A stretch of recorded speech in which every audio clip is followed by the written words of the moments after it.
एक समय था जब हम बहुत से लोगों से पूछ के रास्ता जान लेते थे, लेकिन अब हम एक ही से पूछते हैं, गूगल दीदी से। आखिर गूगल मैप्स को असल में हमारी लोकेशन कैसे पता चलती है? जीपीएस सिस्टम से ही है।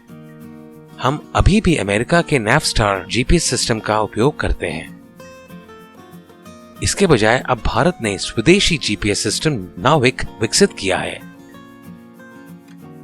हमारे नए स्मार्टफोन पर नाविक की सेवा उपलब्ध कराने के लिए प्रमुख हैंडसेट निर्माताओं के साथ इसरो काम कर रहा है। भारत ने अपना जीपीएस नाविक बनाने के लिए हजारों रुपए क्यों खर्च किए, जबकि उसके पास पूरी तरह से मुफ्त अमेरिकी जीपीएस सिस्टम है? इस वीडियो के माध्यम से हम नाविक की प्रासंगिकता और अपने देश को होने वाले लाभों को समझ सकते हैं। 1970 के दशक में अमेरिका ने दुनिया को पहला जीपीएस सिस्टम पेश किया था। विभिन्न ग्रह पथों में पृथ्वी की परिक्रमा करने वाले 24 उपग्रहों के साथ नैवस्टार जीपीएस सिस्टम लॉन्च किया गया था। जीपीएस का उपयोग करके आप किसी भी वस्तु की स्थिति और गति आसानी से निर्धारित कर सकते हैं। इसीलिए अमेरिका ने जीपीएस को अपनी बैलिस्टिक मिसाइल्स को सटीक लक्ष्य तक पहुंचाने का एक तरीका समझा।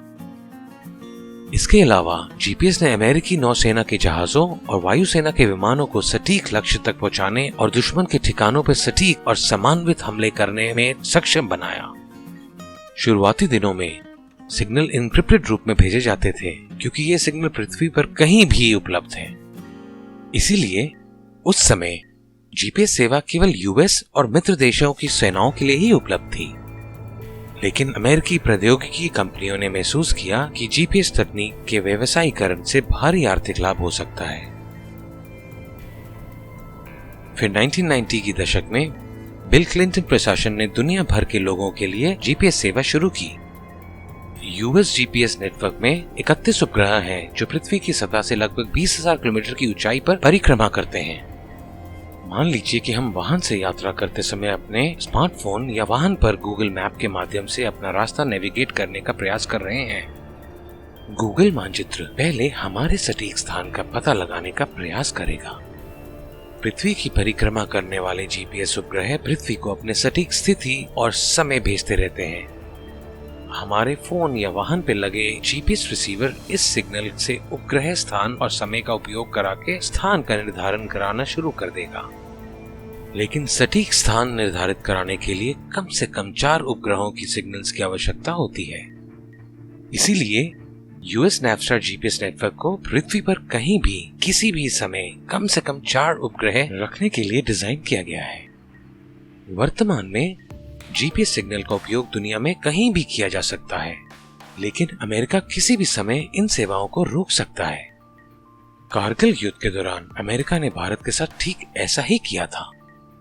पाकिस्तान से घुसपैठ करने वाले आतंकवादियों को पता लगाने और उनके खिलाफ उचित बचाव सुनिश्चित करने के लिए जीपीएस सेवाएं प्रदान करने का अनुरोध भारत ने अमेरिका से किया था।